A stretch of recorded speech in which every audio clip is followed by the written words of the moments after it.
those that wish to improve their property. Please give us the guidance and the insight to make a proper decision for all parties concerned, for the best of the city, for the best of the petitioners, and for the best of the city of Montgomery. We ask this in Jesus' name. Amen. Thank you. Please stand with me. We pledge allegiance to our flag. I pledge allegiance to the flag of the United States of America and to the republic for which it stands, one nation, under God, indivisible, with liberty and justice for all. I couldn't see. Yes. Thank you. We have one more board member on the way, so we're going to wait for him to get here.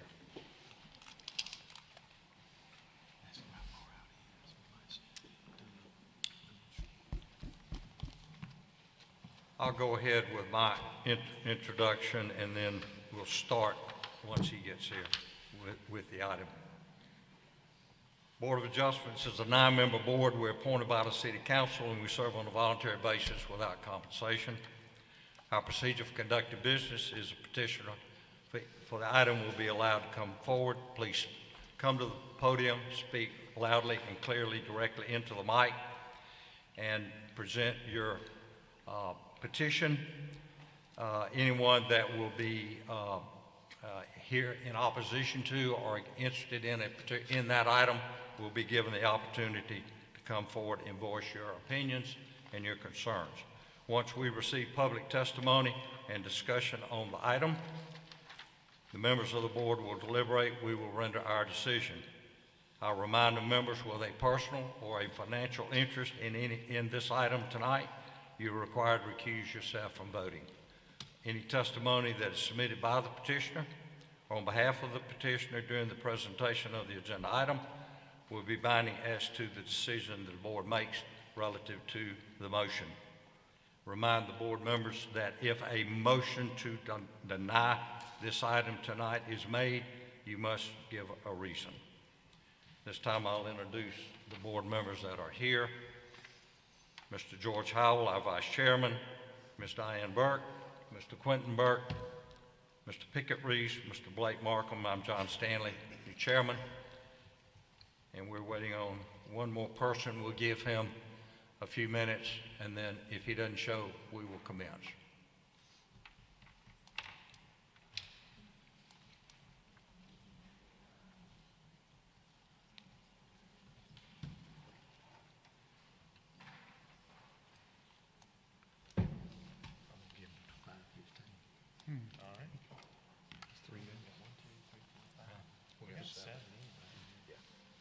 We can start.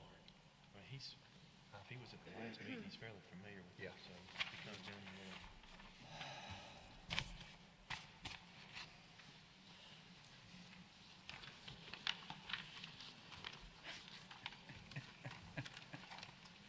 I love this.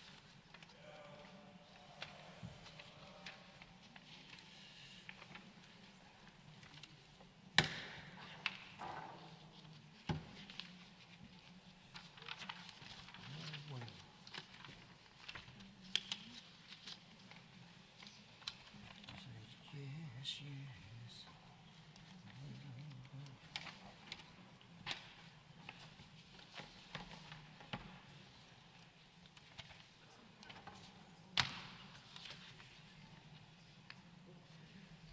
Okay, we're going to get started.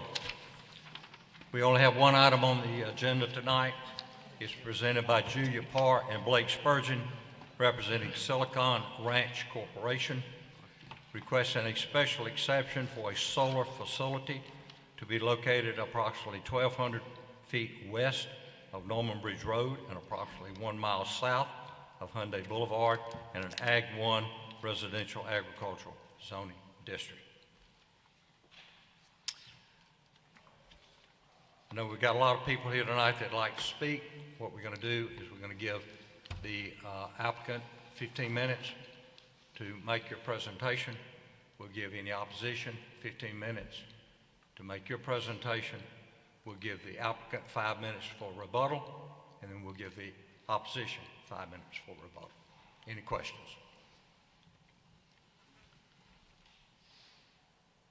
Okay. Applicants, come forward.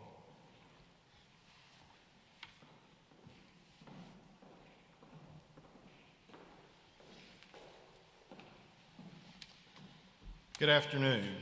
I'm Matt Kisber.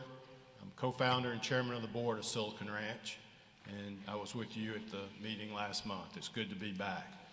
I'm not going to repeat most of what we covered last month, but I do want to just frame the discussion. If you'll go to the next page, just remind you who Silicon Ranch is. We're a Nashville, Tennessee-based company founded in 2011, and we are owner-operators of solar projects across the country. We have about 170 projects across the country. Next page. When we started the company, we identified and set forth our commitment to core values, and the one I really want to focus on tonight is the one where number 7, where we listen, we learn, and we respond. And we were here last month. We listened to the concerns and to the comments. Gina Brown, who leads our economic development team, will tell you about what's transpired since then and what we propose, and we respond, and that's what brings us back here today. Next slide is, as someone who led an economic development organization and spent 28 years in public life, both in the Tennessee legislature and as Commissioner of Economic and Community Development, have a very important focus on not only developing solar projects that are meaningful for the community, but also being community focused so that these projects can create other opportunities, be they around education, be they around economic development, workforce development. We put a great deal of emphasis on being a part of the community and look forward to doing that here in the Montgomery community. At this time, I'd like to turn it over to Gina Brown, as I said, who heads up our community engagement activities, and let her talk about the progress that's occurred since our last meeting. Thank you. Thank you, Matt. Hi, nice to meet you guys. I was actually at the last meeting in November, though I didn't speak, but from that next day after, we heard from you what you'd like to see us do, which is meet with the neighbors and listen and learn more about their feedback and see if we can find some middle ground. We've been hitting the ground running, and I want to say a special thank you actually to Karen Bollinger and all that are here from the community of Snowden and of course our supporters as well. As we all know, the end of November and December is holiday season, and finding time to get things scheduled with everyone's busy schedule was an effort, but everyone made it, so thank you very much. We really appreciate it. So on December 16th, we held a community meeting with the neighbors at the Snowden Community Center. We had a great moderator in Sheriff Cunningham, and we had about 55 to 60 people attend. I would say that the meeting was civil, though everyone did make their opinions heard, and we were able to give factual answers in response. But what we heard at that meeting was what their concerns were around water quality, soil quality, and then also just other specifics that they want to know around safety. And those are all valid questions and all valid concerns. So on January 6th, they sent us a more detailed, let me back up. That is why we postponed coming back in December. We wanted to make sure that we had enough time to collaborate, connect. We understood all of their items that they saw as concerns and issues they'd like us to address, and so we were able to respond. So that's why we delayed. So we got their list on January 6th. On the 9th, we responded on where we felt that we could come and meet them. And while we have not hit an understanding on all items, I do think we have come pretty far in working together to get to where we are now.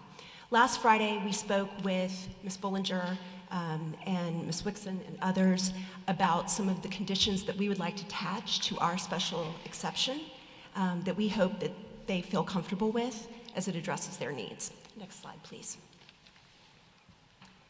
Another thing that they asked for was a list of applicable permits and reviews that we have to receive. So you can see here the wetlands permit, the threatened and endangered species review, the cultural resource review, and the erosion and sediment control permit.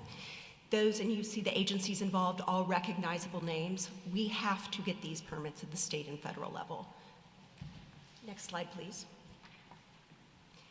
And in continuing with that on the stormwater permit, as you can see, where we implemented some best practices, the 25-foot from buffers around streams and wetlands is something we have incorporated. Next slide, please. And these are the special exceptions that we are proposing that we attach to the, these are the amendments we are proposing we attach to the special exception. I want to put a pin quickly in setbacks, and we'll come back to that.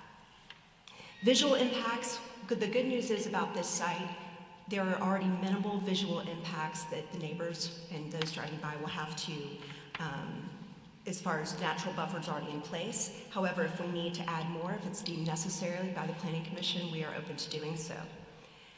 For disaster preparedness, a very big issue that they wanted some answers on, we are going to provide proof of insurance that we have the insurance to cover in the case of a natural disaster. And information will be posted, contact information, specifics of materials posted on site in order for first responders to address any situation. And as the owner-operator of our site, it's in our best interest. We would be the landowner to take care of the site that we have, just like anybody's property. And we will clean up any materials from natural disasters equipment within 15 days at our expense. Next slide. Again, I'll come back to setbacks. And this is something that I think that the community will be excited about. We have not had a time to flesh it out with them yet. That's what we were hoping to talk to earlier this week, but we are committed to doing soil and water quality monitoring. The soil monitoring will be done as we do on a number of projects, pre-construction and then throughout. And then we are happy to announce that we plan to enter into an MOU with Alabama Rivers Alliance and Friends of the Alabama River in order to engage in the water quality testing. So we are very excited about this opportunity to engage with local partners and address an issue that was a major concern of the neighbors. The other thing that we're committing to is delivering an emergency response and fire safety plan. And you received a draft of that in your packet from earlier today. And that includes information on fire prevention, fire detection, and emergency response, like I mentioned, also the noting of materials and contact information. The community had asked, we had proposed that we would do a training for volunteer fire departments and fire departments within 10 miles of the site. They asked for a 30-mile radius, and we have agreed to that as well. Next slide, please. Decommissioning. Again, we own this land. It's in the bet, we do not at this time, but we would own this land for this project. It's always going to be in our best interest to take care of our property. So before construction, we plan to submit a decommissioning plan or study by a third-party licensed engineer, including the timeline and cost estimates for removal and restoration. And then also to enjoy, I know that's a lot of words here, but just to hit the highlights, we are also willing to put a parent guarantee in place. If for some reason we were to sell the property, the parent guarantee must be replaced by a bond or letter of credit from a creditworthy financial institution with 180 days. I want to say again, we have no plans to sell this project. Next slide, please. Going back to setbacks, actually, can we go to, so as we see here, this is the site from a whole, but I want to focus in on the next slide, if you don't mind. Thank you. So one of the neighbors' requests were that we were set 660 feet back from property lines and also from waterways. If you can see in what you're looking at this screen here in this map, the 145 feet current setback from property line defense, that's where we are right now. That should actually be in blue. The 660 feet mentioned below, and you follow that red line from the top all the way down to where it says 660 feet setback from the property line. That is what they are asking us to set back. You see what we would have to remove as far as number of panels, that left side right there. Currently, in this design, we are set back 500 feet from that stream down below and 175 feet from the wetlands within the stream. And you see at different points it changes. So we already have a significant setback in place. And when we said earlier on the setback slide of when we were talking about the conditions, we are just following the best practices at the state level from different requirements for permitting around waterways and wetlands and then property structures, et cetera. Thank you.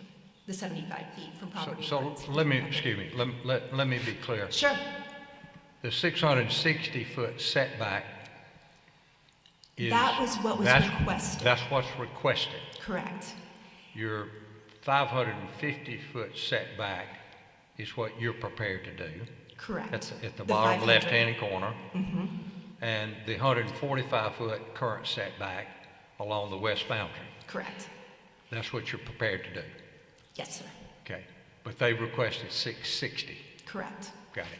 And what we're showing here is where we found that we would hope that they could find some middle ground, and I do feel that this is our pressure point with them. The 660 would significantly impact part of the project and make us lose production. Next slide, please. Thank you. And just to reiterate, this is a 912-acre site. I think we all know the location. It'll interconnect with Alabama Power. The estimated tax generation off our $100 million capital investment will be about $14 million over the life of the project. We find this to be a substantial increase to the tax base in that area and for the county and the city and those that receive the taxes. And again, I just want to say, while we may not have come to terms on everything, I do appreciate the way that they were willing to work together, especially during the holiday season. We met some lovely people, and I hope we continue to work together and be a neighbor. Thank you. I am curious if we have... Excuse me. Yes, sir. Are you finished? I am finished. But if we had supporters to speak, should they use this time or in the rebuttal time? Well, before you sit down, I'm going to ask anybody on the board that might have a question. Oh, sure, for you. sure. Anyone have any questions? Board members? I Yes, do. sir. If you train the volunteer fire departments or whoever, the first responders within a 30-mile radius, do you know how many people that involves or how many groups? Are you aware of them all? We don't at this point have those numbers. It's just something that they've asked for that we committed to do.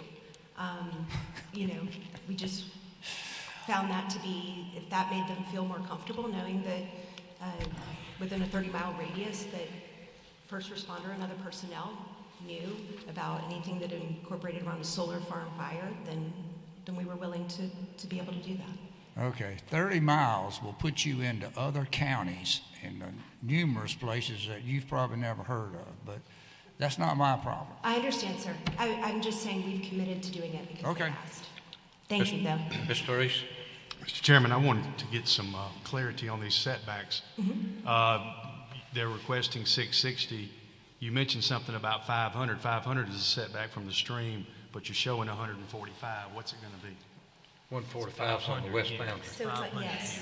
And 145 there. The setbacks are pointing to the exact area that they She's are. just showing that's what they wanted. Right, this is where they currently want it.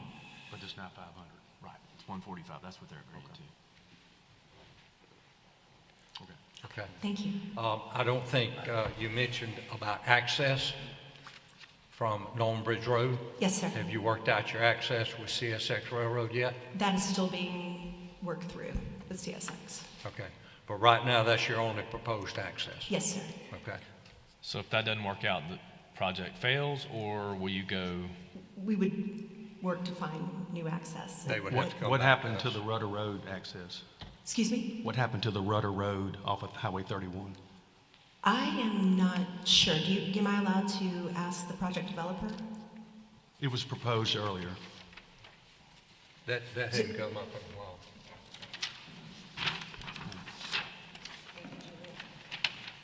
It's in this. That was in the original.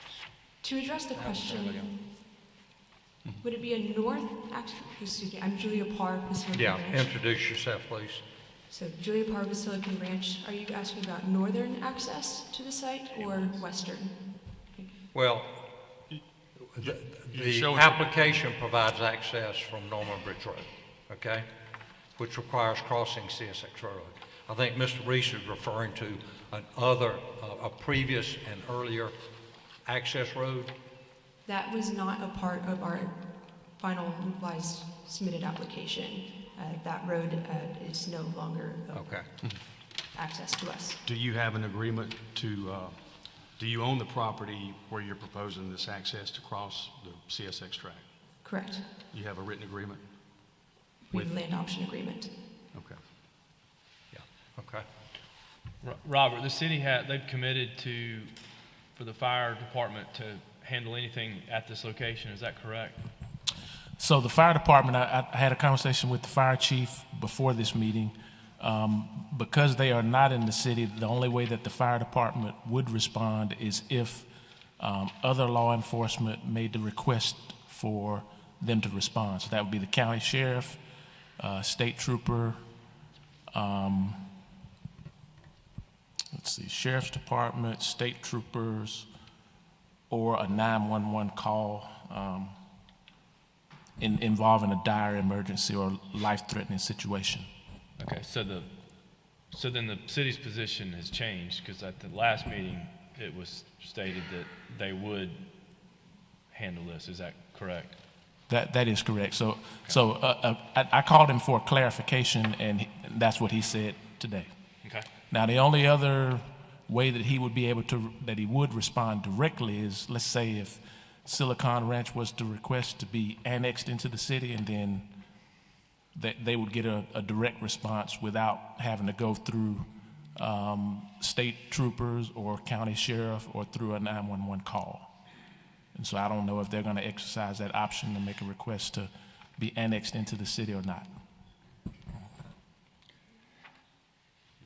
Robert, right now, this project part of it is in the police jurisdiction, or is it all in the police jurisdiction? I think is it all in the planning jurisdiction, Tanya? Yes, I think that is the case. It's Okay. all in the planning jurisdiction right now. All right, and none of it is in the city limits, of course. Okay. Right. Correct. Thank you. I have one more question. Yes, sir. You made reference a while ago about the life of the project. What's the definition of the life of the project? We estimate 40 years. 40? Now, with that said, we could choose to re-energize the project at the end of that 40 years if we continue on with our power purchase agreement with the customer, or at that time, we would decommission the project. I do have one question for Mr. Smith. Saying that we would need to be annexed in, is it worth still trying to have conversations, or is that pretty much the answer? Do you think it's, I'm assuming that other industries out there have been annexed in, so that is how they get them to respond. Yes, I mean Meta was annexed in Understood. recently, which would be to your north, not far. Adjacent to this property. Correct. They've been annexed. Yes, sir. Okay. What about Hyundai? Hyundai's in the city. It is in the city. Yes, sir, and it was annexed a long time ago. Okay. So if you decommission, what is your time frame to decommission? It's a great question, and I have this in a further note. I believe it's 180 days. Let me just pull this up, excuse me.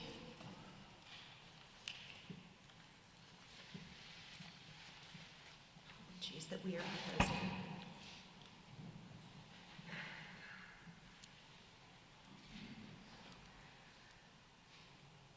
So we do not have the time but I thought it was 180 days. I will get that as soon as I can, if we can get it, and we'll bring it up in the rebuttal as well. Okay. And then as far as if there was a disaster, what is the time frame for you determining whether to decommission or make the repairs, or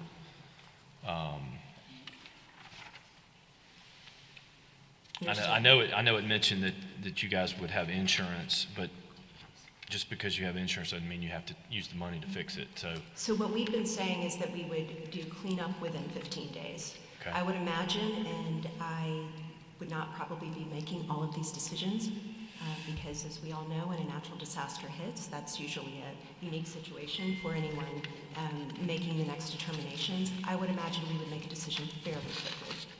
Well, if I can add, we have a contract to fulfill, and so if a natural disaster were to hit, we would want to rebuild and be in a position to continue to fulfill the contractual obligations we have with our counterparty.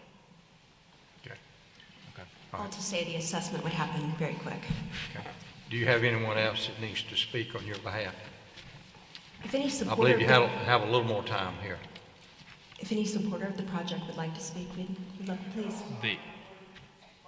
I have another question. Well, hold on a minute. Hold on. He's Go called ahead. the fire commission. Hold on, I do have, well, go ahead. He's on the phone. You're going to have to speak. Talking about- Introduce yourself. Yeah, hey, it's Bobby Poundstone. I'm an attorney for Silicon Ranch. I just wanted to provide some insight, so if you want to go back and look at it, you can. The city has a memorandum in place of how they deal with fires in the PJ with calls from the state troopers and the sheriffs, and they respond with an engine. It's master letter file 4-3. It's dated January 1, 1998, and it was revised 12/9/2013. Just want to let you know there is a written plan out there. Gotcha. Okay. Yeah, Mr. Chairman, Yes. that's what I was actually referencing to in what I was talking about when I had my discussion with the fire chief this afternoon before coming.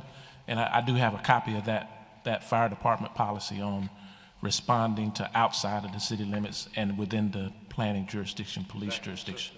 So it is an existing policy. Okay. Yes, sir. Can you, when the other side speaks, do you mind checking on that decommissioning number? Because we would like that part of the record. Okay. Thank you.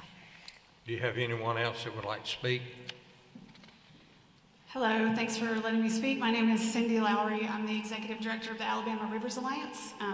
They mentioned they're going to be entering into an MOU with us to check out the water on the property. So I just want to let you know that Alabama Rivers Alliance is a nonprofit organization. We're a network of community and water-focused organizations all across the state. Been around since 1997. We just now, in the last couple of years, have been ramping up our presence in Montgomery. So I regret that I haven't gotten to meet the community members yet. But I just want them to know and you to know that we're not normally standing up here on the side of the corporation. We're normally on the side of the community. We are actually in a lawsuit in North Alabama for an industry that's impacting the waterways. But this group came to us and they have, I really believe that they're doing right by the waterways. And as an environmental organization, solar has a much lower water impact than other sources of energy that we currently produce in Alabama. But we don't enter and support solar blindly. We really have talked to the company, Silicon Ranch. We believe they're doing right, and they are going to work with us on this MOU. So I want to assure the community that we think that they are going to protect the waterways, and we're going to work to make sure they do. And we want to work with the community as well. I hope to get to meet you all afterwards, and so we can work with the community as we work with the corporation on this project. Thank you.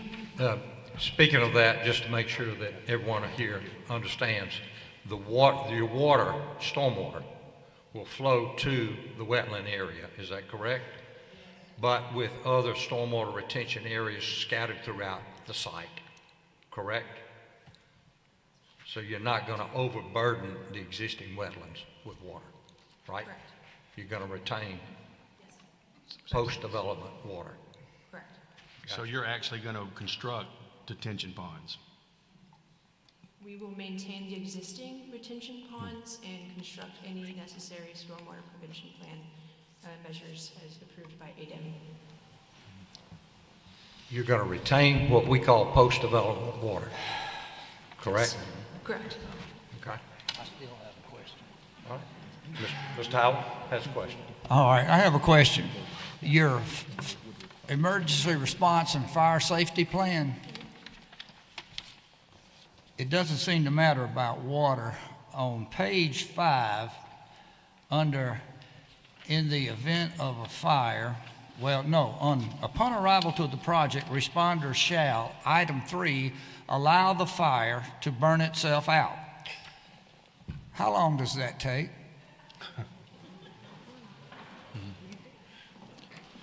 And that's when we need an environmental scientist to come talk. Hey, my name is John Rathburn. I'm the environmental scientist with Silicon Ranch. So there's other parts of that plan that are referenced in that same section. We're also, our vegetation plan is to mow the entire perimeter of the site. We have vegetation requirements to keep at a certain level. That's to balance sheep grazing with safety and everything. So between the access roads and the mowing around the edge of the site, fires are contained in different cells, so the whole site wouldn't burn for any reason. They'd be contained in these smaller areas. And in smaller areas, you let any area, any size, burn itself out. That's correct. Okay, because it's an electrical fire. Yeah, we're trying to keep first responders safe. That scared me at first, but it makes sense for an electrical fire. Yeah, we don't want to put water in it. And we're going to, part of the plan is to work with first responders to figure out a safe way that they can. You're not going to use water on an electrical fire anyway. Correct. We don't want to do that generally. Okay, just wanted to be sure. Thank you. And you maintain the growth of the grass, I understand? Yeah. We do. And still plan to use sheep, is that correct? Yep. Got it, to graze it. What about like fire breaks and things like that outside the perimeter of the? That's what so we have the mowed strip, and that's not grazed.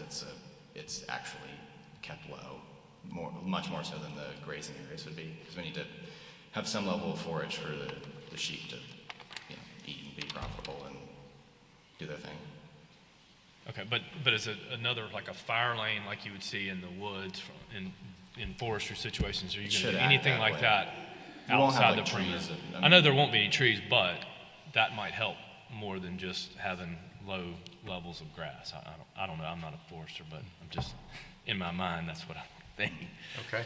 Any other questions? Yes. Mr. Howell? Somewhere in some of this stuff, it says that you would need to maintain a lane for migrating animals or something like that. The wildlife corridor, is that what you're referring to? A what? The wildlife corridor? Yeah, I guess that's what it is. Yeah, so there's a stream running sort of through the middle of the site, and we've committed to keep our fence line out of that area, so there'll be a gate from one side to the other. Animals can pass through, so we're not restricting their movement through the site. They don't have to go all the way around. Okay, and that's like through the middle of this thing. Pretty much, yeah. Okay, All right. thank you. Okay. We'll also be using wildlife-friendly fencing throughout the site in order for the critters that do decide to come in and out, just much more easier for them as well. So, wanted to add that. Okay. Any other questions? Okay. This time we'll hear from the opposition Thank you.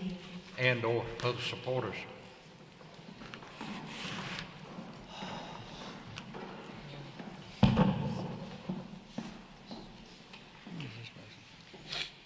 We're going to pull up a PowerPoint presentation, and I think some of the questions that you've asked, hopefully this will help. Excuse me, we need your name. Sorry, Address Karen for the Bollinger. records. I live in Hope Hall. Thank you. Question for you. I'm sorry? Do you live inside of this plant? Yes. Where? West of it? I live across the street, Thank you. down about a little more, about 3/4 of a mile. Across what street? Paris Wixon is right next door with Diamond Sea Ranch. They are surrounding her property, her 514-acre cattle and horse ranch. 540, always mess it up. 540, it's surrounding her property across Okay, the street. you can see this place from where you live. Only because I'm on 100 acres and where my house sits, I do not physically see it. Okay. As we're well aware of, this is the first major solar company that is coming into our area, and this is going to set a precedent for the other companies that are coming in as well. And so this is a critical, important point for us here. There is another solar company who has leased 4,200 acres that is right next door to me. Okay, thank you. Next Okay. slide, please. Hold on one second. Okay, I'm sorry, go ahead. Thank you. So the request of the BOA from the last time we went was meet with the community with Silicon Ranch, which we've done, provide information requested from the BOA at the December meeting. So I've enclosed a lot of those things here for you today. But in summary, where we are today with Silicon Ranch is that we've asked for some safety parameters to be met. Silicon Ranch is now considering. We've gone through 2 rounds with them, negotiating back and forth. But ultimately, we received the document back today at noon. We asked them to put it in writing. We had almost a 3-hour call last Friday, and it was all verbal. So we asked them to follow up in writing. What we requested is not in the document that they sent us today, and we're going to talk about that, and I'll put it up on the board in just a moment. So it largely fell short, and that's because of the details in these safety parameters. Next slide. So we met with them on the 16th. Silicon Ranch did a brief presentation and displayed their site plan. What came out of the site plan was that the setbacks and the retention ponds were just there as a preliminary and were not actual size or specs of what's being done, and that work had not been done yet. Sheriff Cunningham was there to moderate. Silicon Ranch requested security and a metal detector, which the community set up through the sheriff's office and provided. We provided food. Questions were asked of Silicon Ranch's people, and the answers were provided. But in summary, we were told by their project manager that they were going to be unable to satisfy what they called our wish list. Next slide. So if you are not aware, we had a tornado, I believe it was on the 28th, that hit at 1 o'clock in the morning. We had loss of power, had semis flip over, house and vehicles damaged. The industrial park was significantly damaged. The Peterbilt building on 31 completely destroyed the back building. Several homes and barns were damaged. Our volunteer fire department was out clearing roads because they were impassable. We had power lines down on 31. They were alerting people to not drive down 31 because there were live power lines down. We had zero support from the city of Montgomery. 5 days post this, the county came out within the PJ and removed the trees off the roadways on 31 and 331. Next slide. So this is where the tornado came across the interstate and back up the Hope Hole exit. Next slide. This is some of the damage out in Hope Hole. Again, we had no city support on this one. Next slide. This is the Meta facility. It ripped off the top of the Meta roof of their domes, of their facilities. And incidentally, the solar site is directly behind this Meta facility. So they would have had a direct impact hit on this tornado. Next slide. So on the fire and fire prevention, next slide.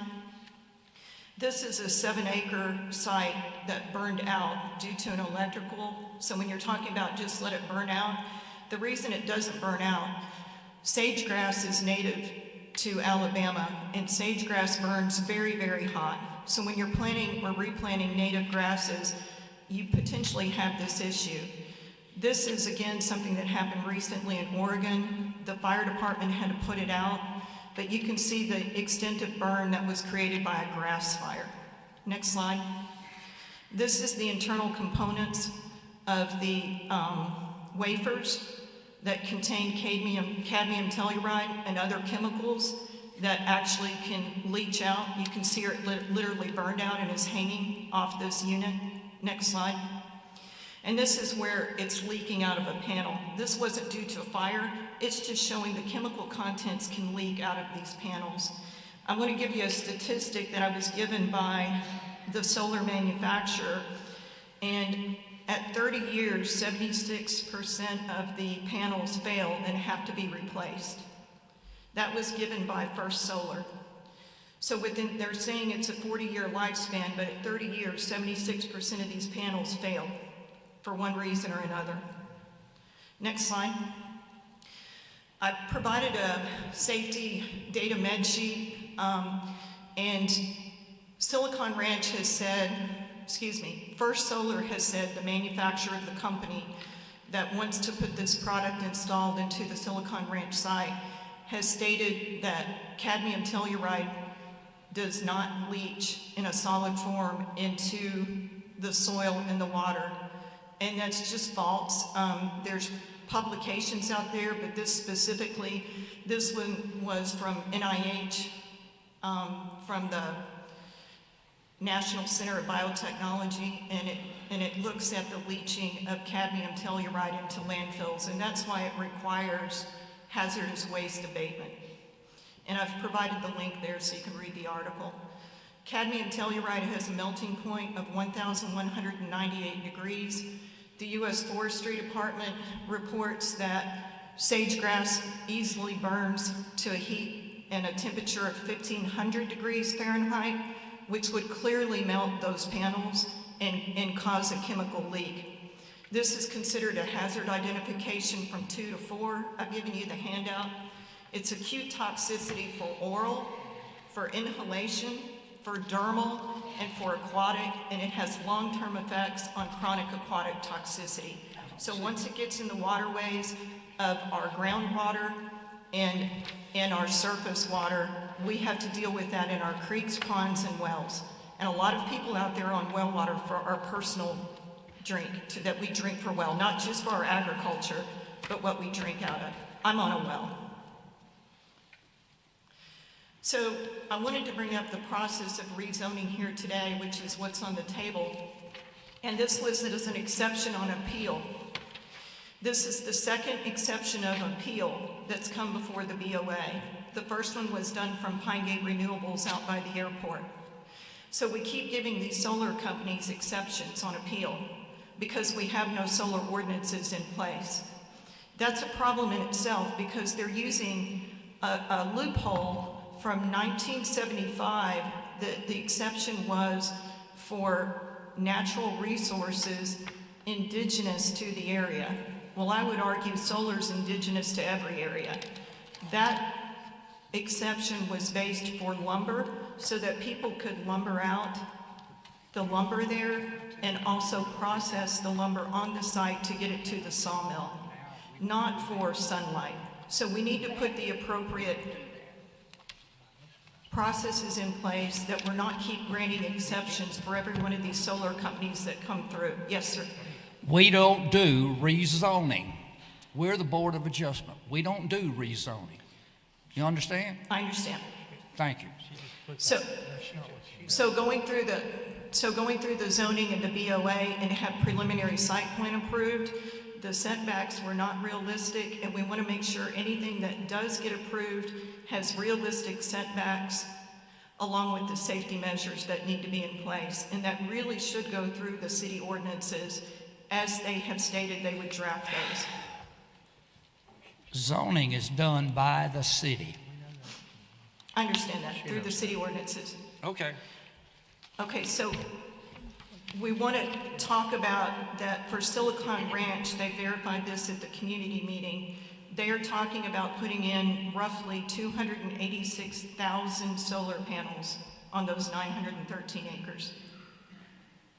That site that I showed you that burned was 33,000. Next slide. So the fire protection that we're talking about, what the process is in that ordinance, the process is, and this was testified to in court, that the volunteer fire department comes out, 911 is called through the sheriff's department, and a request can be made either by the volunteer fire department through the sheriff's department to ask for city services of fire to help come out and fight a fire.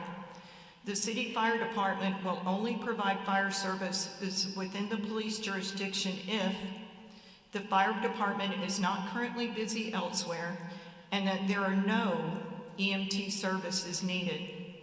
I have the state expenditure reports that show for the last 2 years that they've been required to file, the city of Montgomery's been required to file, they have spent $0 to the PJ on fire, police, or any city services, but we have paid in $1.7 million in PJ tax to the city. Yes, sir. I can tell you about PJ sales tax. That's the way it is. That's the law about sales tax. If you want the city to spend money on you in the PJ or money on this project, it's got to go another way, and not here. I'm just making you aware that the fire department is not coming out. They have spent zero expenditure for the last 2 years per the state audit report. Do you understand that? Yep. Okay, next slide. So these are the state, county, and municipal ordinances from other states. I failed to put New York up here, but the last solar ordinance link is from the National Energy Renewable Energy Laboratory. Those that are the pro-solar organizations, and they list every safety and visual ordinance that has been logged in through different municipalities and is a great resource to set up safety ordinances. So that work's already been done. Next slide. This is Caney Creek on Diamond Sea Ranch. This is where the creek comes down, where the wetlands would be north of there. Next slide. You can see the creek, that road, just probably not 15 feet past that is the property fence line, the common fence line between the solar site and Caney Creek. This is the last wetland known within Caney Creek. This creek area, this branch, is the last wet area that's known for habitats of the wood stork that's on the endangered species list. The first half of Caney Creek, where the bottling company has gone in, has already been disturbed. The second half by Meta has been disturbed, and this is the last refuge for that bird. Next slide. This is the drop-off into Caney Creek, and you can see the fence line back past the trees a little bit on the north side of the picture there. That's how close the fence line is. That fence line has a half a mile, 20-foot slope going uphill. All of that runs down in every direction into Caney Creek here. So any erosion, any pollutants that go to the wetlands on the other side of this fence run directly into Caney Creek. Part of that provides creek water to me. Part of it provides south of this ranch, of this 540-acre ranch. It provides a lot of water for livestock and people's wells in the community. Next slide. So I would ask at this point if you could toggle to what we have drafted along with Silicon Ranch on the ordinances of what we proposed.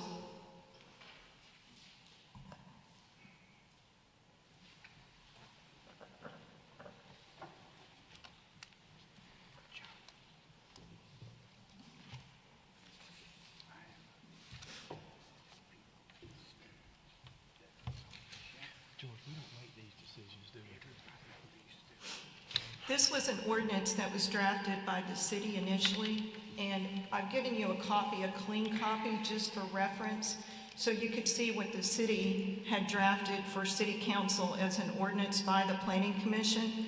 It was retracted. However, we took that as a base point to make modest changes and add to this what we would expect to see for safety measures. So everything on this document that's in black is what the city had written as a proposed ordinances. The blue and the red is what we had added for clarifying, such as defining what is a large-scale solar site versus a small scale. If you could roll down.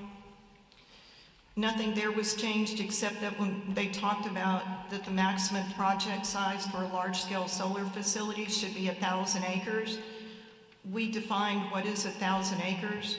because people could set up multiple LLCs and make it 5,000 acre and say that it's under 5 different sites. So we've asked to define what is this 1,000 acre lot. So again, everything in blue is what we've asked for. Scroll down, please. Who are you asking this? You asking the city to redo this, or who?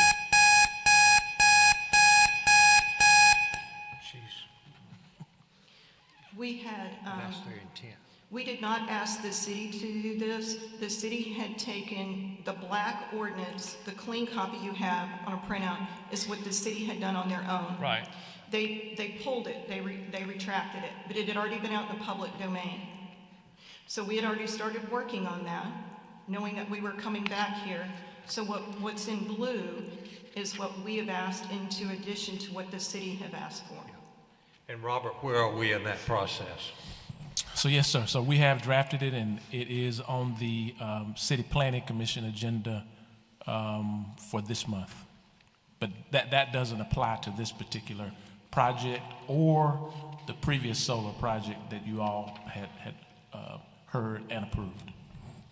So you're just going through what you guys want from the city or from them? This is Or taking both. what the city already wrote. I understand the city already wrote it. You're making changes to it. You want them to change it, or you want them to change it, or you want both people to change? What do you want? We had given a copy to the city, Right. but we had also given this to Silicon Ranch to work with them directly. We had done both. Okay. The 660 setback that we had requested comes from safety ordinances that talk about any large-scale solar facility should have a minimum of 660 setback only for residential. So we didn't ask for 660-foot setback on agri. We asked for 660-foot setback from people's homes because that is what is published for safety. The 500 feet and 145 feet, we received that today at noon, so we hadn't had a chance to look at it. And if you look at how it's written, it's not specifically clear on that either. They talk about 75 feet from a property line, but then they have 500 feet in other places from the wetlands. That wetlands initially had a 25-foot setback. So that still needs to be worked through some level of detail. But the 660 came from us, from published data of a safe zone for living next to a solar facility in your house. So are you saying that the house is 660 feet from that setback, or just their property line? The property line. The 660 feet should be from their house.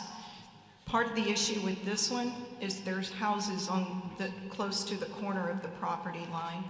Diamond Sea Ranch has 5 homes on there. There's a home. Yeah. So if we could scroll down a little bit, please.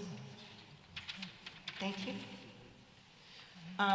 So this is where the setbacks come in. We also had asked for this on setbacks from any residential lines that are creeks or streams or wells that are in use by people. So if I have my well over here next to my house by 20 feet or 100 feet, and that's my well and my water supply that I drink out of and my family drinks out of, we would like a setback from that well. And this goes for the inverters as well. This is not an issue from my understanding because they're not going to have inverters converting battery because they're not going to have any battery. But again, we gave a copy of this to the city. Some of this doesn't apply to Silicon because they're not going to have battery storage on site. So the battery issue that creates somewhat of a greater fire hazard is not an issue from my understanding for this site. The reason we had asked for 30 miles from, to have the fire teams from 30 miles out, the fire truck from Snowden is a very small tank. We run out before we put out an average fire. Anytime there's a house fire or a large grass fire, the truck has to leave and go back to the fire department and fill the fire truck back up and come back out to the site. So it's common knowledge within our community. We have volunteer fire department from Burkeville come and respond. It's an all hands on deck from the community, which means we get 6 volunteer fire departments out there at any given fire or emergency in the community. Not always, but when it's needed. There was a house fire right after Christmas. There were all 6 volunteer fire departments that go from 27 miles out. It's not as many as you think.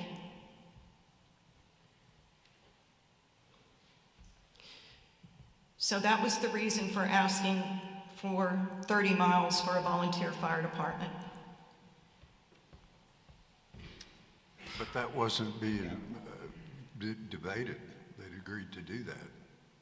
The question came up from the board. Okay. Do you know how many fire departments that is? Do you know how many people you are training? Do you know how much you would be taking on to training?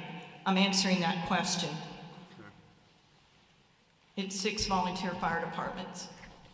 Within 30 miles? Correct. Does that include Pike Road, Wall, or places like that? We're talking from 31 and 331 within that area of the facility. Okay.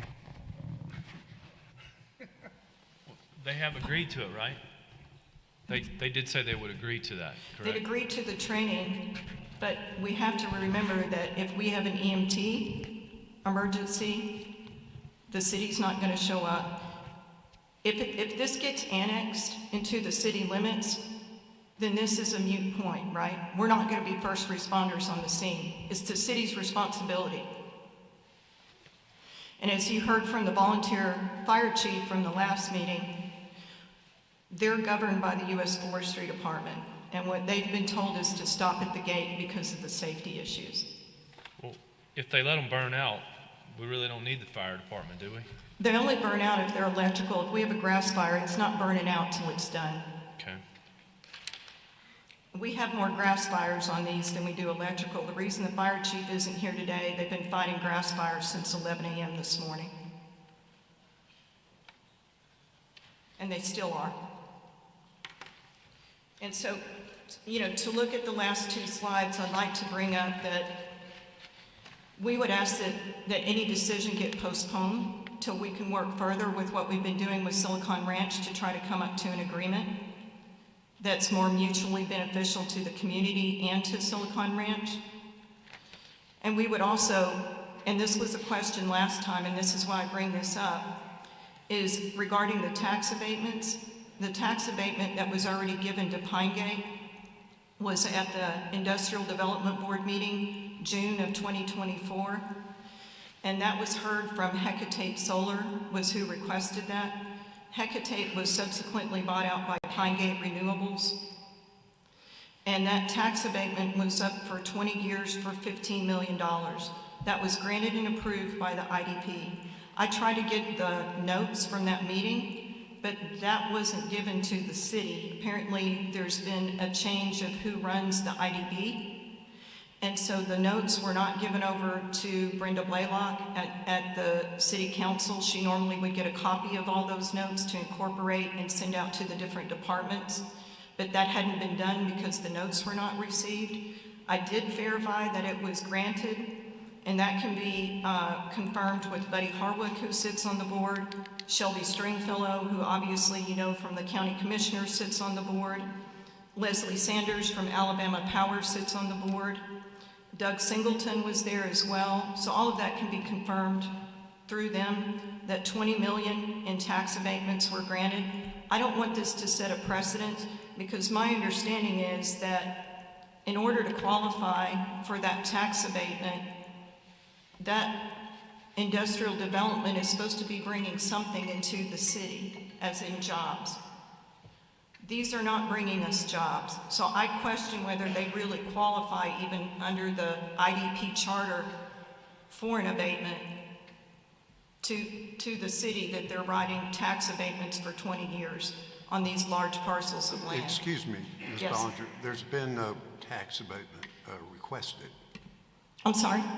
they have not requested a tax abatement. I understand that. This So came this up as a has- question the last meeting, and the board asked them whether or not they were going to apply for an abatement, and they said they didn't know. They couldn't confirm or deny whether they were going to request an abatement from the city. I just want to make you aware that the prior one has set a precedence for an abatement that I'm not sure it even qualifies. Well, you cannot assume that one will be granted in this case. I This is a understand that. different I was case. asked to bring the data forward to verify whether or not that prior abatement had been done in the last meeting, and that's what I'm doing. I'm reporting back to the board from the question from the prior meeting. How much time, Tyler? I think we're over our 15 minutes. We're We're done. That's fine. Thank you. Wrap it up, if you would. I'm done. So we are requesting that this get postponed so we can work with Silicon Ranch further. I don't think they're going to be ready to go out and build tomorrow in the weather that we have, you know, I think we would have a month's time to look at this or a couple of months and work with them to try to work through these safety measures and figure out a commonality and a common ground. It's just that we haven't had that amount of time to do that yet between holidays and our last meeting, as Gina had stated from Silicon Ranch. Can I ask you a question? Yes, sir. So if they were to agree to the 660-foot setback on the south side and everything else stayed the same, would you guys would that help make this, would you and your neighbors agree to this if they agreed to the 660? If they agreed to the 660 off of the residence, Off of the southern end down here where these homes are. there's a home on the north side as well. 660 there, but she's got it all there. No, I'm talking about leaving that, but just the 660 because is that something that you guys may be agreeable to?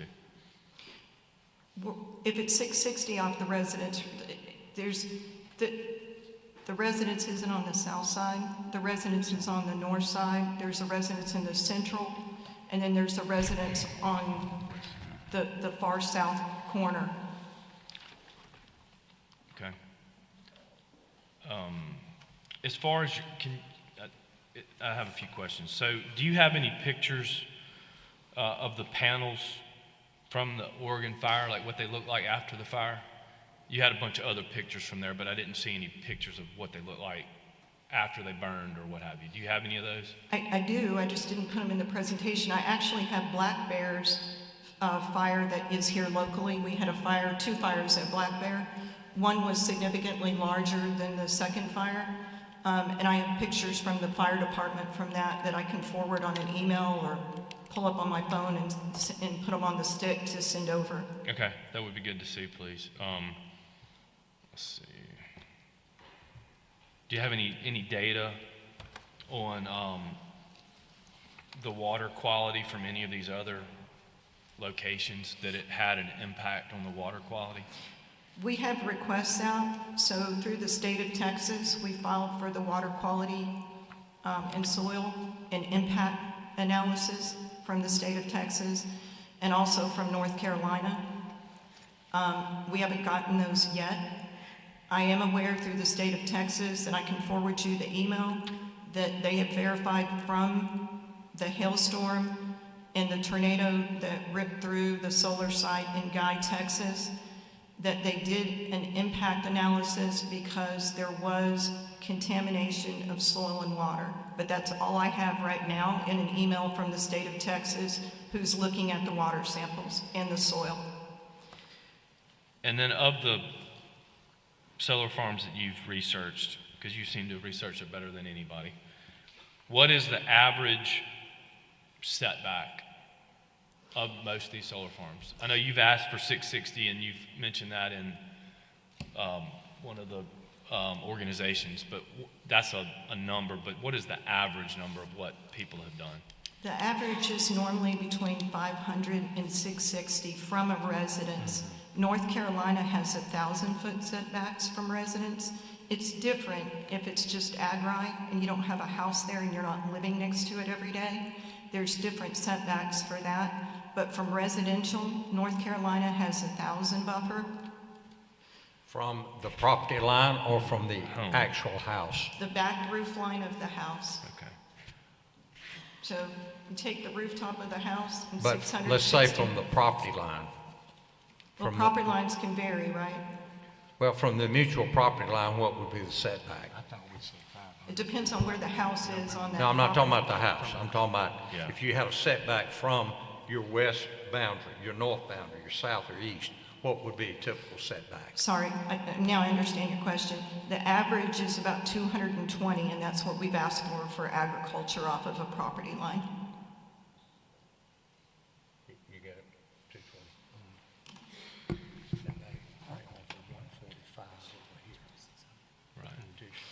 I did want to point out, I have some documents from First Solar that I will send you as well. This came up and you wanted me to verify this, again, fact checking from the last meeting. This was given to me from First Solar at our community meeting, and this reflects that their solar panels that they're producing, 50% of the production is coming out of Nadu, India. It is not fully manufactured in the US, and this is their documents. I also have their statistical analysis on how their solar panels perform. I also have some of their chemical composition and what that looks like through EPA abatement. All of this is information they've given me.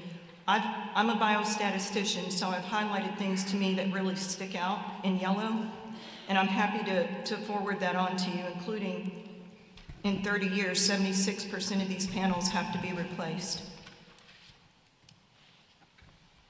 Okay. Any questions, board members of the petitioner? I mean, of the opposition? Well, I just wanted to ask. Mr. Markham, go ahead. Now, these panels are to be locally manufactured. No. This is the company that's manufactured and Made in assembly are Alabama. two different things, right? Where you source some of these. This is from the company that they gave me these documents. 50% are being manufactured and produced in Nadu, India. Okay. I think they said the plant's in North Alabama, I think, is where they, That's correct. yeah. I mean, there are jobs created at that plant, is my point. Right. Correct. And they are looking at downsizing their Ohio plant to staff the Alabama plant.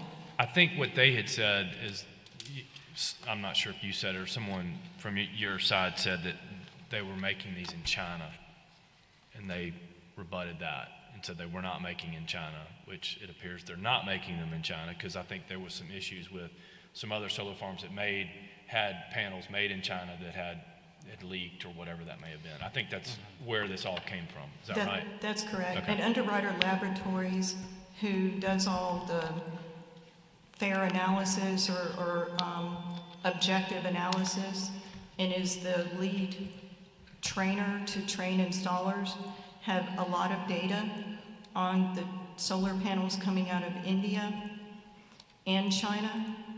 And as a comparison, I'm happy to, again, give you that data. There's really not much difference in performance. Okay.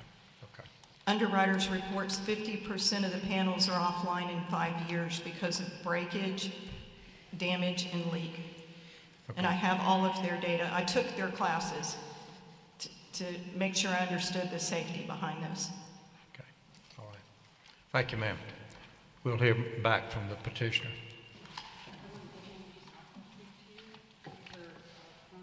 This is just the PowerPoint presentation. I wanted you to have a written copy. Okay. It's exactly Let me ask you a question before you sit down. If we were to delay this, you think y'all could reach an agreement? Or are we still too far apart? Because as I've mentioned, everyone up here knows. I think Gina would agree Let me that we're pretty finish. close. Let me finish my question. If you leave it up to us to make the decision, okay, it may not work for either one of you. So it's always best for you to come together and come to us with an agreed upon resolution on all these points. Do you think if we did delay, you could accomplish that? And I'm going to ask the petitioner the same thing. I'm going to speak on behalf of the community that is everybody here tonight, I think. I would ask you to stand up from Hopewell and Snowden. We're trying our darndest, and I think we're close. I really do. We are trying our darndest. I think we could come pretty darn close with the exception of maybe 1 or 2 issues. And that would be on the setbacks, and then about the issue that we had on the board about if there's an environmental tornado, whatever you want to call it, something that happens. We've asked twice for them to clarify that we don't care what they do with their site of cleaning it up. We know they're going to clean up their site because they need to get back into business. If a tornado happens and a solar panel comes onto my cattle property, I want them to, after it's been verified by a governmental official, meaning city, county, EPA, that yes, this is a solar panel and it still has the toxic elements that has to go through toxic waste abatement, that they will come and be responsible to pick that up off of my land, because my insurance will not pay for hazardous waste abatement. And I'm already paying a 10 of 10 rating for a volunteer fire department. My understanding was they agreed to do that within 15 days. No, what they agreed to said it the responsibility of the sponsor or the owner of the property. It says any solar project debris from natural disaster will be removed within 15 days. They don't say just their property, and they don't say your property, but we'll get that addressed. Yeah, so what they sent back to us said would be removed by the sponsor or the owner. Well, I'm the owner on my property, so I'm not going to remove it. Y'all can work out those details later, okay? In my opinion, and I'm in the real estate business, 660 feet is pretty extreme, okay? I'm going to leave it at that. I agree, Mr. Chairman. We'll hear from the petitioner.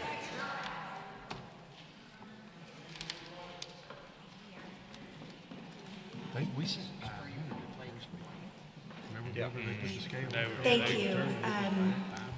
I want to try and cover some of the comments she made. One, first, I want to answer your question, Mr. Holmes, about our commitment to decommissioning. A site this size would likely take about a year to fully decommission, up to 1 year. But you would begin within how many days? I would say likely determining the cost. If we're decommissioning because it's the end of its life, right, I would say that would start pretty quickly. I'm gonna need a number. I can't go pretty quickly. I would say within a month is safe to say that we would at least be taking part in what is the plan. The plan's already going to be submitted. Right. So we will make sure, though, in our full decommissioning plan that is given to you, given to the city, that is well outlined. Okay. Can we go ahead and address what she just brought up? Yep. Will you guys go ahead right now and say that you will pick up any debris left over from a natural disaster on anybody's property as long as it can be proven it came from your solar farm? Yes, sir. And then Karen, and again, I'm sorry that we sent it today at noon. I know you know we tried to talk all week long and try to find a time to talk through this, but we committed to it and we changed the language in the document. You got to say today that it would be 15 days of identification disposed of in its manner compliant with state and federal standards at the applicant or owner's expense. She's not meaning property owner. She's meaning the owner of their company is what she's meaning. The owner of the land. We own the property. Yeah. Yeah, just clarify the language a little bit. Bobby, can you clarify that language a little bit for them? You're good. I think we know what we need to do. Basically, we just need to spell it out a little bit more. Thank you. A couple of other things I just want to address quickly. The link that she gave to the NIH study doesn't seem to work. You addressed the pilot conversation or the tax abatement. We have not had any conversations around that. We don't want to delay a vote tonight because I do think while we have come close on a number of items here, setbacks are the only remaining issue. I believe we have, then I want to hear what else remains, because we have offered to put together a safety plan, a fire plan, very detailed, that will be submitted when at the right time, right before construction, a decommissioning plan we have offered. We have offered to do water testing, water quality testing, soil testing. We did not alter the draft ordinance. We just didn't think it was right to have it in draft ordinance form. We're not working off a city ordinance right now or a draft of one. Most of the stuff that is in the draft, we're already adhering to as a company, and it already is fine that way with our project as it works right now. So that's why we did not, and there was some confusion there about what they were asking for and what we were coming back with. So everything that we gave them back was addressing what they were coming back with. Again, I don't think it's the right decision for us to delay. We have a partnership, we have a PPA with Alabama Power. Some of you may have been reached out to by one of their employees today discussing that relationship. And we need to get moving on the diligence of our project. Again, I feel that we have had great conversations. Again, we thank the community for having them and voicing their opinions. And the setbacks seem to be the only point here that we have not been able to meet in the middle.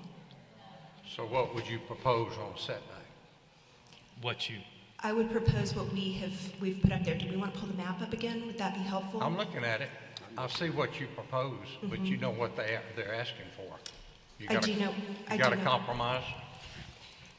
This is our compromise. I mean, we could move back further on a couple of places here. Let me pull this up on my presentation, excuse me. We had actually, I think, had talked about 500 feet in the last meeting by the community, and now it's 660, but I don't know. But they're only talking about it applied to this area. Right. Here.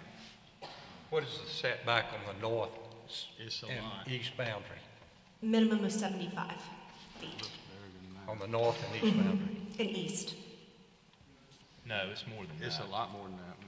You got 145 feet and the line's like that wide, and you got on the north side, it's like 3 times it. Far north border? Yeah.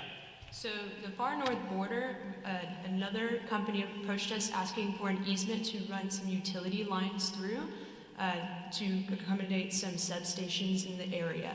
So that is an easement where other electrical equipment will go through that we will not own and operate. We are going to allow an easement through that section. But from that north property line to the first set of panels, how far is that? It looks like it's, what, 700, 600? 250. You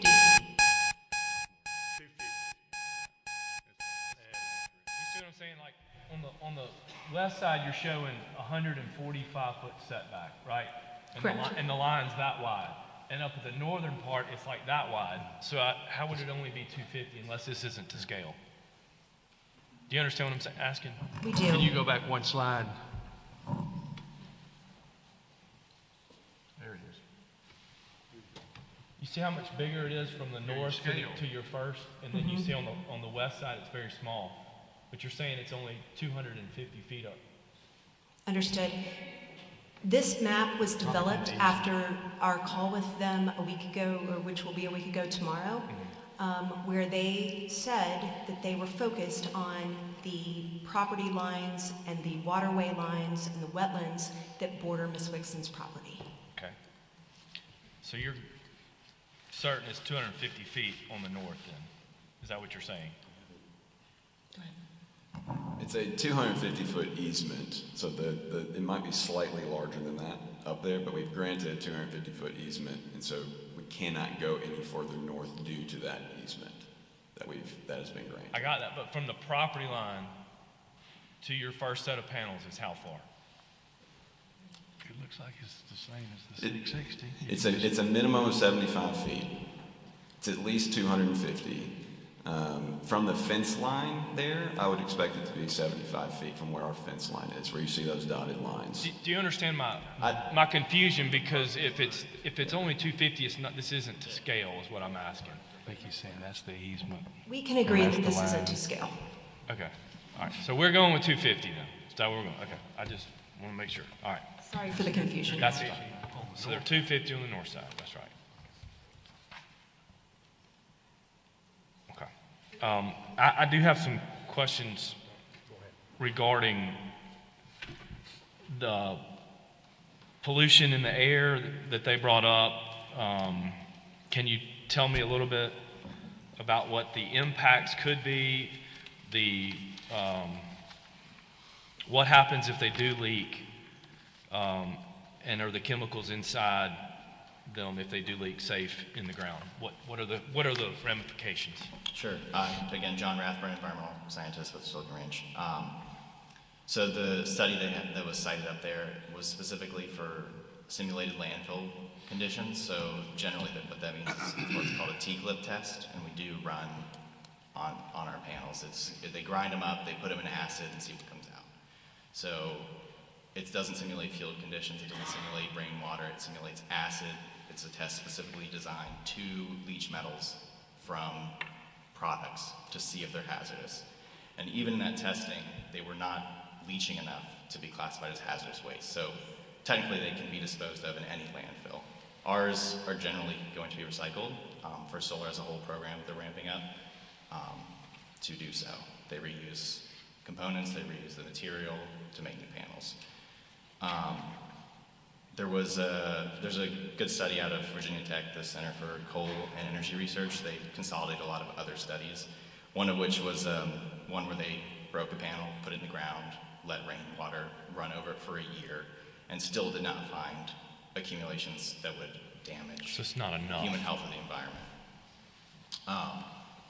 Our panels will be monitored remotely, so any loss in production we can see. So a broken panel being out there for a year, leaking otherwise would not happen. That wouldn't be the case. We have on-site staff who would see it, or we monitor it from Nashville, basically, and come fix it. While we're on the topic of First Solar panels, it's in our supply agreement with them that panels for any Alabama properties will come from the Huntsville facility that are made and manufactured there. Have you guys received any data from other natural disasters, fires, whatever, from other locations? And if so, were there any damages to the water quality, damages to the soil from other disasters? We've not seen anything associated with solar panels to suggest that. And we will, as we said, be doing water quality monitoring. We're going to be using the Alabama Water Watch protocol, so they run testing all across the state to get baseline data, and we'll be doing. But have you guys tried to find out from other sites, not that you own, or wherever there were disasters, have you guys done any research? Do you have any data that shows that there wasn't anything done? I think that would make the community feel a lot better. Sure. If you can say, yeah, we have data that there was a fire, or there was a tornado, all these panels got destroyed, there was no damage to the soil, there was no damage to the water quality. Do you have anything like that? Well, that's what the upfront testing does. It's simulating those conditions, or actually putting it in those conditions to see. I understand the simulation. I'm just asking.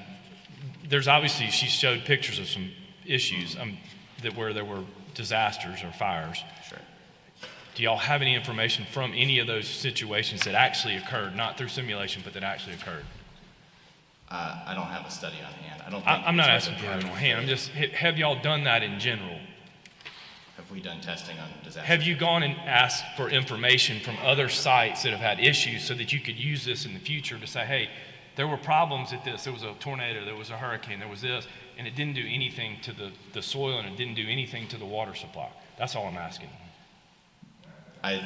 Not personally. I don't think there's not a lot of studies on that because we haven't found contamination, so there's nothing to really. So there haven't been any situations across the country on any of these solar farms? Not that I'm aware of. No. Okay. All right. You're not concerned about affecting the water quality in Caney Creek, correct? No, and we're planning to do pre-construction as well, so we'll get a baseline and then we'll monitor it after construction. We're actually leaning towards it'll probably improve it a little bit because we're going to be keeping our livestock out of the waterways. We're going to be, doing some regenerative agricultural practices that we hope will improve the soils, which we also, I don't know if we'll be doing soil monitoring as well, to show or refute that we're actually improving soil conditions. Okay. All right. You want to wrap it up? I'm going to give the opposition one more chance to respond. Sure. Again, thank you, Karen, for your comments. There were a few things, again, mentioned that I do believe we are in good shape and adhering to. If it just needs some more clarification, we're happy to do that. Honestly, it's changing something in a document. But the setbacks, we feel that these are healthy compared. She mentioned at one point that it's common for 500 to 1,000-foot setbacks across the country. We work across the country, and those are egregious. So thank you for your time. We're happy to answer any more questions if they come up. Okay. They would be required to maintain that 500 there and 250 here, 250 there, and 250 there. It's that corner they're concerned about, because there's people living down there, Like they should be moving this, move this piece right here. Yeah, they've got residents over here.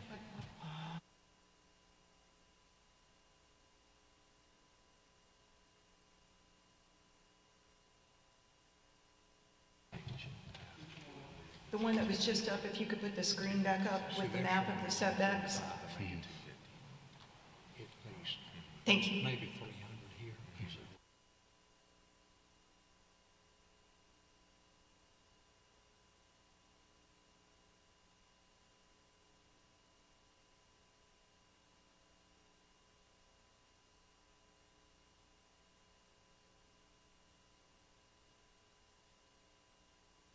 I'm sorry. Mr. Stanley, thank you. The point where, right about where it says 145-foot setback, that's where one of the houses is. That's what I meant by the north side of the Wicks and of Diamond C. There's a house really close to that property line. Well, it's your, here. But before we address that really quickly, this is the EPA hazardous waste abatement for solar panel site. The EPA has requirements about solar panels, hazardous waste abatement, and very quickly, the recycling overview goes through crystalline, which is a much safer alternative, talks about taking out the junction box and obviously all the things that can be, and then it talks about the film cadmium telluride panels, which represent a smaller part of the solar market, undergo a different recycling process. And one U.S. manufacturer runs a dedicated recycling facility for thin panel films. The point is, this is all in cadmium telluride specifically that has to go through hazardous waste abatement because of the toxicity. This is on the EPA's website. I don't think they're saying they're not going to follow the EPA's He's saying, guidelines. He's saying it doesn't leach and doesn't require hazardous waste abatement. That's what he stated. Right. I'm telling you cadmium telluride does. May I ask you a question? Yes, sir. Now, a minute ago, we were talking about setback lines in that one other issue, and now you're bringing this issue up. Because so what would it take to satisfy you? The setbacks are related to this issue. If these things are leaking, or if there's a storm, if one's leaking, it's not an issue. If 10 are leaking, it may not be an issue. If we have a tornado come through here, and this stuff is leaching into our soil, and it's only 75 feet off the property line, and the water's right there that you're drinking, now you see why that would be a problem. That's why we want setbacks that are reasonable and put forth by other states and municipalities that have a minimum of 500 from people's houses and their water supply.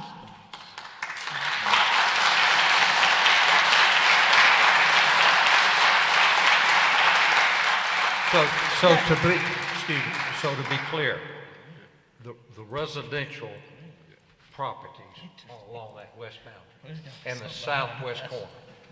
That's correct. Correct? Am I correct? Okay, this is actually my property, that all the wetlands that you see along the vertical line and the horizontal line, that we call it the hard corner, which is the bottom there. There is a family that goes straight out a little below the red line that they have. There's one up above where the second little window says 660 feet setback from property line. That is a house housing area right there also. The concern I wanted to bring to you is, and we appreciate, we've been trying to work with Gina, and we've had discussions. We haven't been able to finalize those due to time constraints and a doctor's appointment. I couldn't meet with them, and I offered to meet afterwards. It's just it didn't work because she had to work. In this short time period, we've been trying to get together, and one of my biggest concerns is all this wetland, we are basically the only refuge for any wildlife from I-65 to 31 to McGee Road and to Butler Mill Road. And it is at that hard corner, I'll let them, at the hard corner. One second. Oh, sure. We're just trying to see the houses on the map. It's hard to see because trees cover it.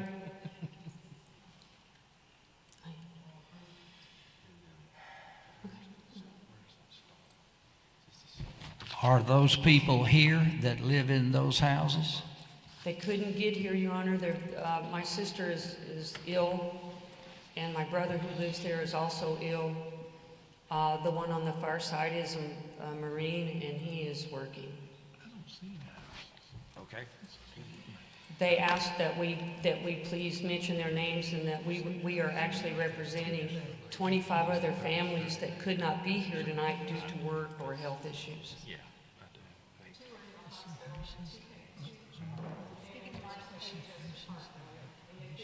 Speak in the mic, please.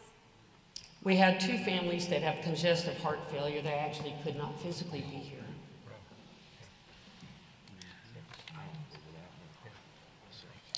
But my point of concern, again, being the only refuge for wildlife along that area, is at that hard corner at the bottom where the turquoise blue line is.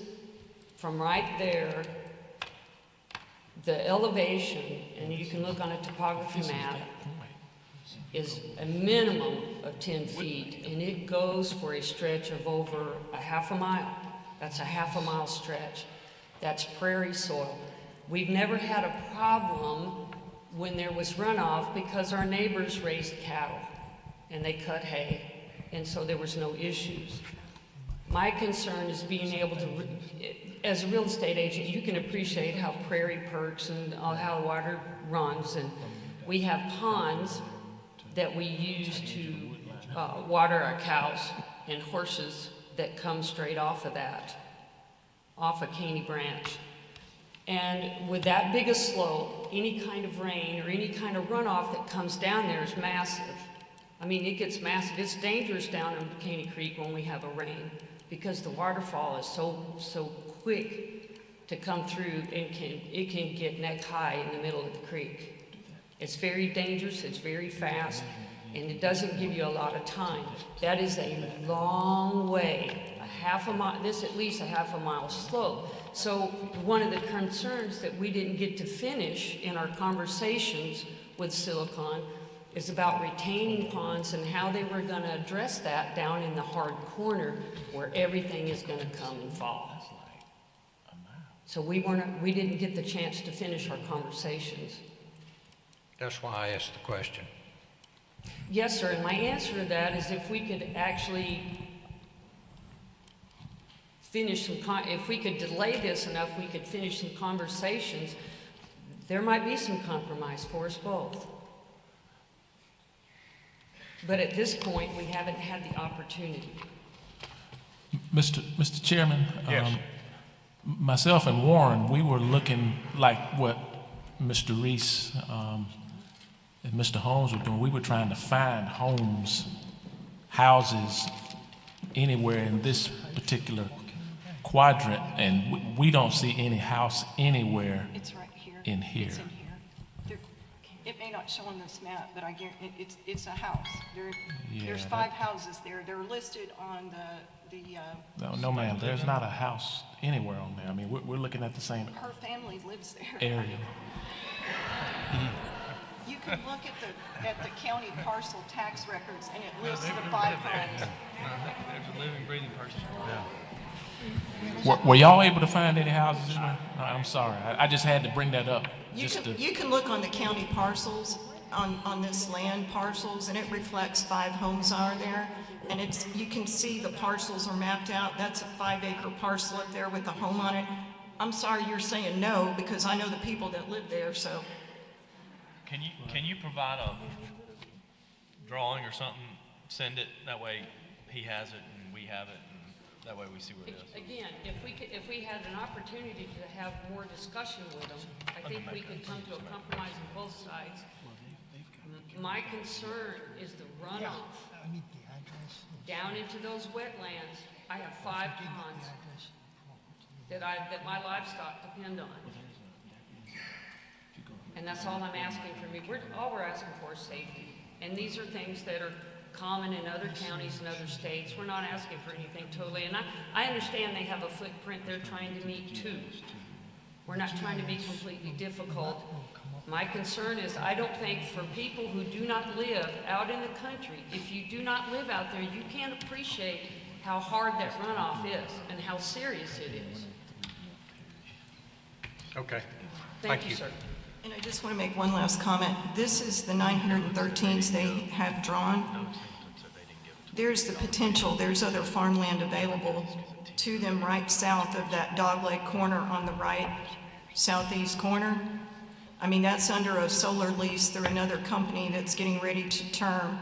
And I'm pretty sure those owners there would probably negotiate. So if they needed more land to do appropriate setbacks for safety, I'm sure they could acquire it. Thank you. All right, hang on a minute. I always give the petitioner the last word. 2 minutes.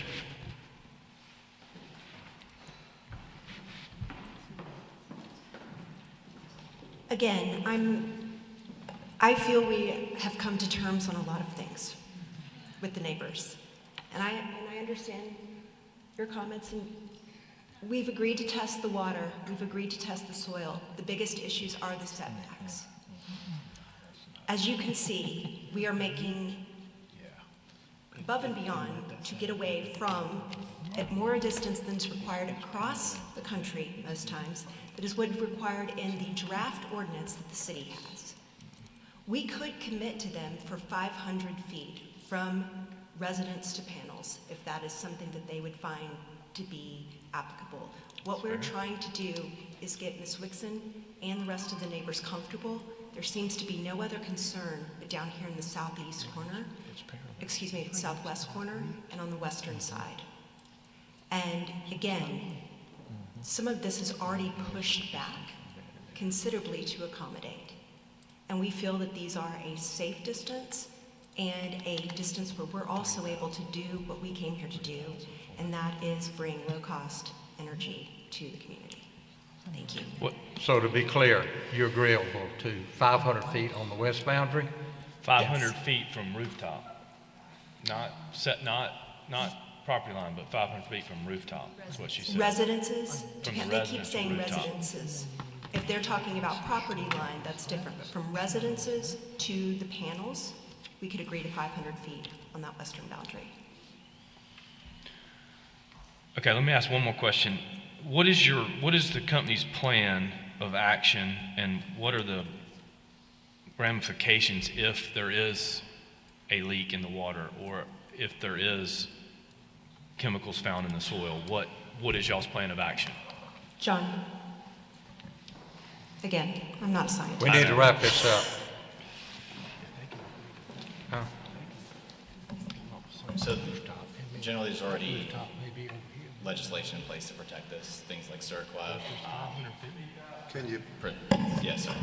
So there's already legislation in place to protect from things like that. If for some reason there was cadmium in the soil that would hurt people from the solar panels, there's CERCLA, which is a Superfund Act, basically holds the polluters responsible. So in the event that were to happen, legally we would have. I understand. Do you have a plan of action, though? Do you have a set plan? Hey, if we find this happens, this is what we're doing. I guess it's never happened then. Yeah, I don't know, but we would follow EPA standards to clean up. But it hasn't happened, there hasn't been risk of it before, so there's no risk with the panels we're using. And that would be a part of the MOU that we are discussing with Friends of the Alabama River and Alabama Rivers Alliance.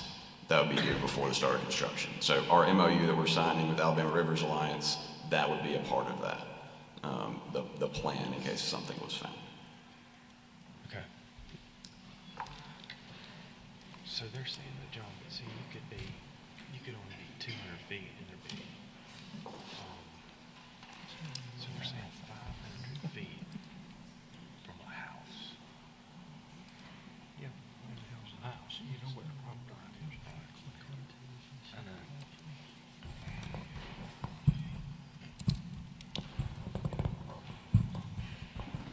But 250 may not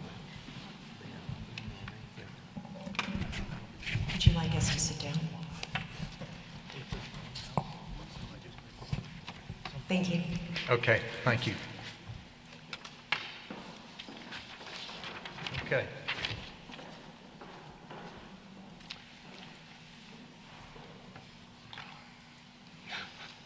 Chair will entertain a motion. I make a motion to approve with a 500-foot setback line on the west side, And what about the southwest corner the same, from the property line or from the nearest house? from the nearest rooftop. Okay.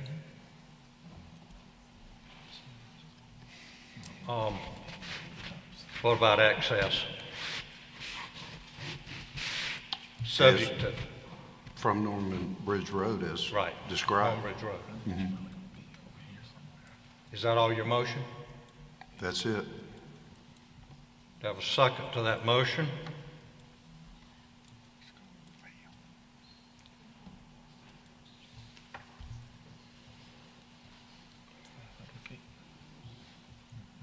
Can we add to the motion, Do it. Chairman?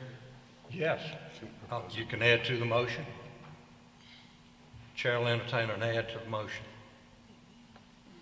Adding the verbiage of Silicon Ranch working with the Alabama River Alliance to come up with that MOU and any other agencies. Sure. Would be in the record anyway. They would have to That's lie in about the that record. anyway. 'Cause That's in the record anyway, yeah.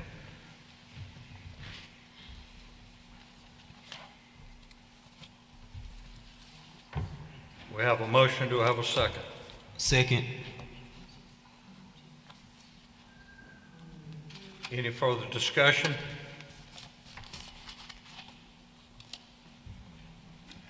Or request for an amendment?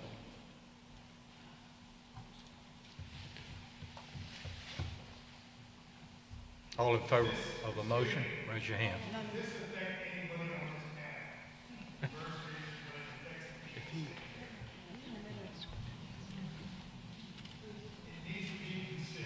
Sure. Yeah, it doesn't. You can delay it, right? Yeah. Yeah, all in favor of the motion. We can delay it. So we just, if we don't vote, we don't have enough votes. Yeah. All right, we got a motion and a second. All in favor of the motion, raise your hand.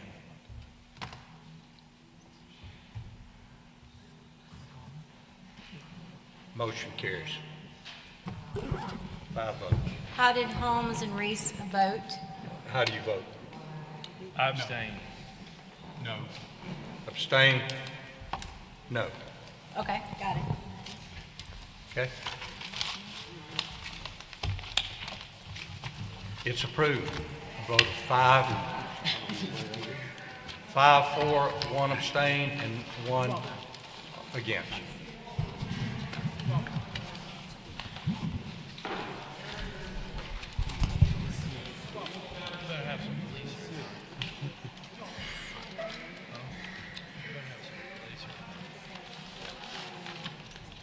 Diane wants to speak with you. Oh. You were opposed to it?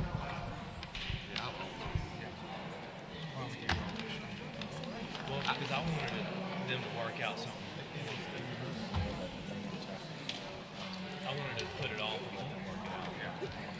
We just showed it so close. Because we just showed it down there.